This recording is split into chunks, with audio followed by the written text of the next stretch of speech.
একটি অধ্যায় শেষ হতে চলেছে, একটি অনন্য যাত্রার, একটি ভিন্ন ধারার রাজনীতির। ডক্টর মোহাম্মদ ইউনূস, যিনি শান্তিতে নোবেল জয়ী, যিনি অর্থনৈতিক মুক্তির প্রতীক, যিনি অন্তর্বর্তী সরকারের প্রধান উপদেষ্টা হিসেবে জাতির সংকটময় সময়ে দায়িত্ব নিয়েছিলেন, তিনি ঘোষণা দিয়েছেন ফেব্রুয়ারিতে নির্বাচন হবে, আর এর মানেই তিনি বিদায় নিচ্ছেন। এই ঘোষণার মধ্যে লুকিয়ে আছে এক মহান আত্মত্যাগ। নিজের ক্ষমতার মেয়াদ বাড়াতে নয়, বরং একটি অবাধ, নিরপেক্ষ এবং গ্রহণযোগ্য নির্বাচনের পথ সুগম করতে তিনি এগিয়ে গেলেন। এটি ছিল না কেবল একটি রাজনৈতিক সিদ্ধান্ত, এটি ছিল একটি জাতিকে সামনে এগিয়ে নেওয়ার প্রতিজ্ঞা। দেশ জুড়ে ছড়িয়ে পড়েছে মিশ্র প্রতিক্রিয়া। কেউ স্বস্তির নিঃশ্বাস ফেলছেন, কেউ আবেগে ভাসছেন। একটি নাম, একটি বিশ্বাস, ডক্টর মোহাম্মদ ইউনূস, যে নামটি আশা, ভরসা ও পরিবর্তনের প্রতীক হয়ে উঠেছিল।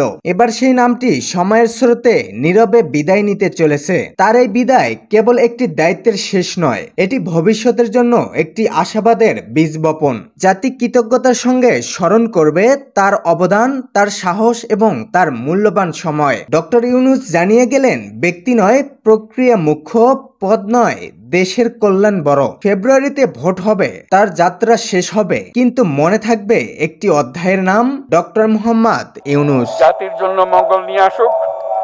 সবাইকে ধন্যবাদ।